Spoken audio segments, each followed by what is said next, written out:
Voici une sélection des morts les plus épiques de l'histoire. C'est parti. Numéro 1. Benkei. Notre histoire se déroule au Japon au XIIe siècle, une époque marquée par l'instabilité politique, les guerres claniques et l'émergence du système des samouraïs. Dans cette période troublée, les rues de Kyoto sont animées par les allées et venues de moines, de marchands et de guerriers. Parmi eux, un homme se distingue, un moine bouddhiste du nom de Benkei. Contrairement aux moines ordinaires qui prônent la paix et la méditation, Benkei attire les regards pour sa stature exceptionnelle et son apparence peu conventionnelle. Mesurant 1,98 m, il domine une population dont la taille moyenne avoisine 1,70 m. Son naginata, une arme imposante à mi-chemin entre une épée et une lance, renforce encore son allure de géant. Mais ce n'est pas seulement son physique qui fait de lui une légende. Son regard farouche et son comportement trahissent une âme plus proche du champ de bataille que du calme des monastères. Benkei appartient à l'ordre des Sohei, les célèbres moines guerriers du Japon médiéval. Ces derniers, loin d'être pacifiques, étaient souvent impliqués dans des conflits armés pour protéger leur temple ou s'engager dans des luttes de pouvoir. Entraîné aux arts martiaux dès son plus jeune âge, Benkei devient rapidement un redoutable combattant. Au fil de ses expériences, Benkei développe une profonde aversion pour les samouraïs. Il les considère comme arrogants et indignes de leur statut privilégié dans la société. Leur obsession pour l'honneur lui paraît vaine et il décide que le Japon se porterait mieux sans eux. Cette conviction le pousse à entreprendre une quête audacieuse, défier et vaincre 1000 samouraïs, leur arrachant leurs armes comme trophée. Ce gars était l'archétype du personnage principal de Shonen. Durant plusieurs années, il arpente le pays accumulant les victoires et les épées. Chaque duel est pour lui une épreuve, un pas de plus vers son objectif. Après des centaines de combats, Benkei devient une figure redoutée et respectée. Les samouraïs qui l'affrontent tombent les uns après les autres, incapables de rivaliser avec sa puissance. Pourtant, à travers cette quête, un sentiment de solitude commence à l'habiter. La nuit où débute notre récit, il a déjà rassemblé 999 épées et cherche son ultime adversaire. Alors qu'il traverse le sanctuaire de Negoro Tenshin, une douce mélodie de flûte brise le silence de la nuit. Intrigué, Benkei suit le son et découvre un petit samouraï frêle assis sous un arbre, jouant calmement de son instrument. Le contraste entre cet homme maigrichon et l'idée qu'il se fait d'un guerrier l'amuse. Cependant, son attention est rapidement captée par le katana magnifiquement ouvragé que le samouraï porte à sa hanche. Cette épée, pense-t-il, serait parfaite pour compléter sa collection. Benkei s'approche et défie le samouraï en duel à mort. Contre toute attente, l'homme accepte sans hésitation. Ensemble, ils marchent jusqu'au pont de Gojo, un lieu symbolique qui deviendra le théâtre de nombreux récits épiques. Lorsque le combat commence, Benkei, plein de confiance, charge avec toute la force de son imposante carrure. Mais en quelques mouvements précis et fluides, le samouraï le désarme et le terrasse. Benkei, abasourdi et épargné par son adversaire, qui tourne les talons et s'éloigne sans mot. Humilié, Benkei rumine sa défaite. Comment un homme aussi frêle a-t-il pu le vaincre alors qu'il a triomphé de guerriers bien plus imposants? Son étonnement se transforme rapidement en obsession. Il traque le samouraï dans toute la ville et finit par le retrouver. Une nouvelle fois, il le défie en duel et une nouvelle fois, il est vaincu en un instant. Cette seconde défaite brise Benkei. Reconnaissant la supériorité de son adversaire, il s'agenouille devant lui et jure de devenir son plus loyal serviteur. Ce samouraï n'est autre que Minamoto Yoshitsune, un jeune chef de guerre du célèbre clan Minamoto. Ensemble, ils entament une relation de maître et disciple, mais aussi d'amis inséparables. Yoshitsune et Benkei s'engagent dans la guerre de Genpei entre les années 1180 et 1185, une série de conflits opposant le clan Minamoto et Taira pour le contrôle du Japon. Pendant ces batailles, Benkei se distingue par sa bravoure et sa force, tandis que Yoshitsune révèle un génie stratégique. Leur victoire finale à la bataille de Dan no Ura marque la fin du clan Taira et l'ascension des Minamoto au pouvoir. Cependant, après la guerre, les rivalités internes fracturent le clan Minamoto. Yoritomo, demi-frère de Yoshitsune, devient shogun mais voit son frère comme une menace. Traqué, Yoshitsune et Benkei trouvent refuge auprès du clan Fujiwara. Mais la trahison finit par les rattraper.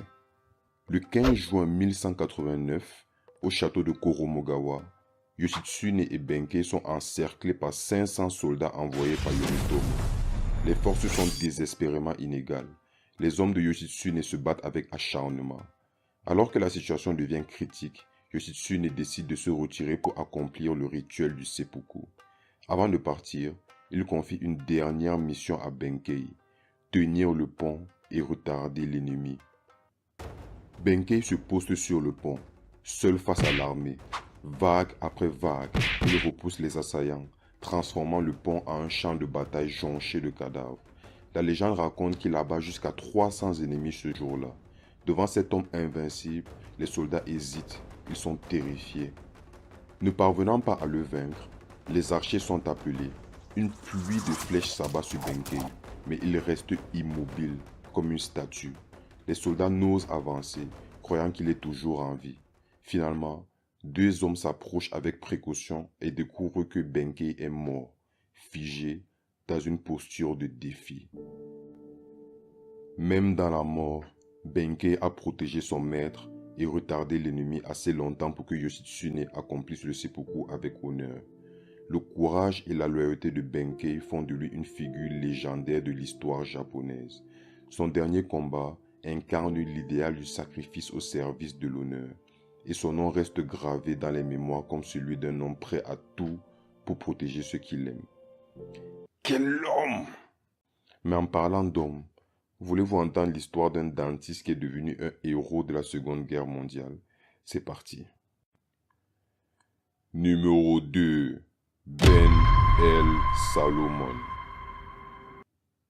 Ben Salomon est né le 1er septembre 1914 à Milwaukee, Wisconsin, dans une famille modeste et travailleuse. Dès son plus jeune âge, il se distingue par son esprit curieux et son envie de servir les autres. Après des études brillantes au lycée, il décide de poursuivre sa passion pour les sciences médicales et intègre l'Université de Californie du Sud pour devenir chirurgien dentiste. Ce choix peut sembler anodin, mais pour Ben, soigner les autres était plus qu'un métier, c'était une vocation. Dentiste talentueux, il ouvre rapidement son cabinet où il gagne la confiance et le respect de sa communauté. Pourtant, son quotidien paisible bascule en 1941 lorsque les États-Unis entrent en guerre. Comme des milliers d'Américains, Ben sent qu'il doit faire sa part et décide de s'engager dans l'armée. Ce choix va changer son destin.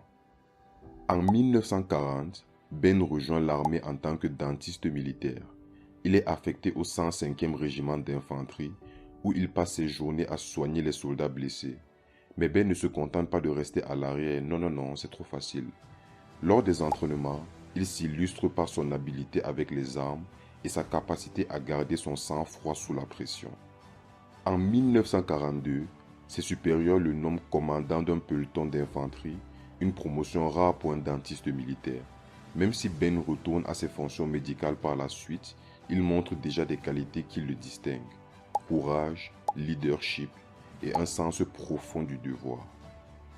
En juin 1944, l'île de Saipan dans le Pacifique devient le théâtre d'une bataille acharnée. Les forces américaines, après un débarquement sanglant, doivent neutraliser une garnison japonaise bien retranchée. L'enjeu est stratégique. Contrôler Saipan ouvrira la voie pour frapper directement les îles japonaises. Mais les soldats japonais, fidèles au code du Bushido, refusent de se rendre, préférant mourir plutôt que de le faire. Ce contexte mène à l'une des charges Banzai les plus massives de la guerre.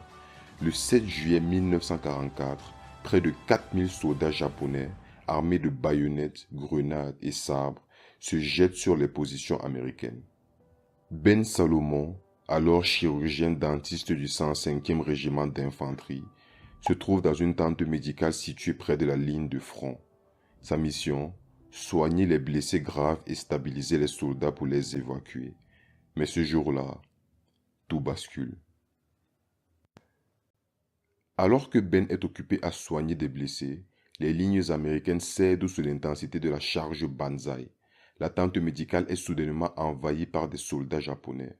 Selon les témoignages, Ben réagit immédiatement. Il interrompt son travail, tue un soldat japonais qui venait de poignarder un patient, puis neutralise 3 autres ennemis qui tentent d'entrer. Comprenant que la situation est désespérée, il donne un ordre à son équipe médicale. Évacuez les blessés, je vais les retenir. Ben récupère un fusil d'assaut et plusieurs boîtes de munitions, puis se poste à l'entrée de la tente. Ce qui suit est une défense héroïque. Il abat vague après vague d'assaillants, permettant à ses camarades d'évacuer les blessés vers des positions plus sûres.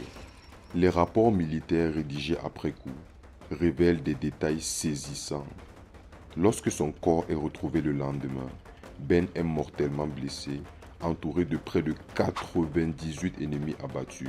Son arme principale est vide et il a manifestement continué le combat avec sa baïonnette. Sa position défensive montre qu'il n'a jamais reculé. La bataille pour Saipan se termine avec une victoire américaine, mais à un coût terrible. Près de 30 000 soldats japonais et civils perdent la vie contre 14 000 pertes américaines. Ben Salomon, malgré son sacrifice héroïque, n'est pas immédiatement reconnu. Les conventions internationales de la Croix-Rouge stipulent que les médecins et personnels médicaux ne doivent pas être impliqués dans des combats offensifs. Cet aspect devient un obstacle à sa reconnaissance. En 1945, le commandant de Ben, le colonel William O'Brien, recommande qu'il reçoive la Medal of Honor, mais la demande est rejetée. La raison est que ses actions pourraient être perçues comme contraires à la Convention de Genève, bien qu'il ait agi en défense légitime pour protéger les blessés. Pendant des décennies, l'héroïsme de Ben reste dans l'ombre, mais ses anciens camarades et plusieurs officiers n'abandonnent pas. Ils continuent de plaider pour une reconnaissance officielle. C'est en 1998 que le processus est relancé. Le docteur Robert West, dentiste militaire et historien, découvre les détails de l'affaire et s'investit personnellement pour corriger cette injustice. Grâce à ses efforts et au soutien de hauts gradés, le dossier est réexaminé. En 2002, après une longue bataille bureaucratique, le président George W. Bush décerne enfin la Medal of Honor à Ben L. Salomon à titre posthume. Ce moment répare une erreur historique et inscrit son nom parmi les héros immortels de la Seconde Guerre mondiale.